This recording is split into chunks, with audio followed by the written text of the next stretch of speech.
કેશોદમાં વગર પરવાનગીએ ફટાકડાનું ગેરકાયદેસર વેચાણ શરૂ, તંત્રનું ભેદી મૌન. સામાજિક સેવાકીય સંસ્થાઓના નામે સહાનુભૂતિ મેળવી ચાલતો ગેરકાયદેસર વેપાર. પ્રધાનમંત્રી નરેન્દ્ર મોદી લોકલ ટુ વોકલનો પૂરજોશમાં પ્રચાર કરી સ્થાનિક નાના વેપારીઓની પાસેથી ખરીદી કરી તહેવારો ઉજવવા માટે અપીલ કરવામાં આવી છે. ઉપરાંત હર ઘર સ્વદેશી હેઠળ લોકોને સ્વદેશી વસ્તુઓ અપનાવવા પ્રેરિત કરવામાં આવી છે. દિવાળીના તહેવારોને હવે ગણતરીના દિવસો બાકી છે, ત્યારે કેશોદ શહેરમાં વગર પરવાનગીએ ફટાકડાનું ગેરકાયદેસર વેચાણ પૂરજોશમાં શરૂ થઈ ગયું છે. કેશોદ શહેરમાં સામાજિક સેવાકીય સંસ્થાઓના નામે લોકોની સહાનુભૂતિ સાથે ખિલવાડ કરી ગેરકાયદેસર ફટાકડાનું વેચાણ કરી રહ્યા છે. જે સામાજિક સેવાકીય સંસ્થાના નામે વેપાર ચાલે છે. સંસ્થાના નામે પરવાનગી લેવામાં આવતી નથી. સંસ્થાના નામે બિલ પર માલની ખરીદી કરવામાં આવતી નથી કે સંસ્થાના નામની બિલ આપવામાં આવતા નથી કે સંસ્થાઓના વાર્ષિક ઓડિટ કે સરવૈયામાં ખરીદી વેચાણ કે નફાનો ઉલ્લેખ કરવામાં આવતો નથી. ત્યારે કરોડો રૂપિયાના 2 નંબરનો ટેક્સ ચોરીનો ગોરખ ધંધો ચાલે છે. કેશોદમાં ફટાકડાનું ગેરકાયદેસર વેચાણ કરતા ઇસમો દ્વારા વગર પરવાનગીએ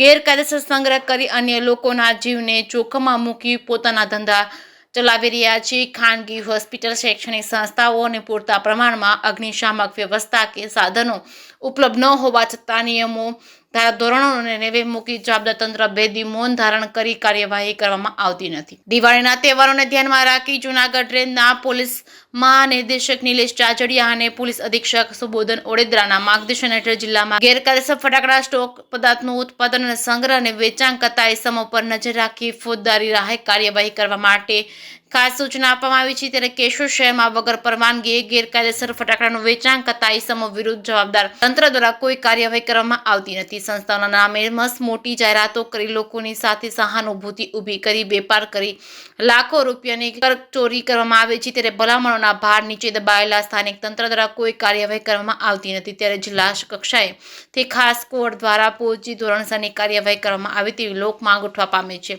કેશોદ શહેરમાં દિવાળીના તહેવારોને લઈને મુખ્ય ચોક વિસ્તારમાં અને મુખ્ય માર્ગ ઉપર ટ્રાફિકને અડચણ થાય તે રીતના મંડપો ઊભા કરી મુખવાસ તેમજ ચિરોડીના કલર તેમજ લાઇટ ડેકોરેશન તેમજ ઘરના સુશોભનની ચાઇના પ્રોડક્ટ અને ઘર વપરાશની વસ્તુઓના ખડકલા કરી અડચણ ઊભી કરી ટ્રાફિક જામ થાય તેવું છે.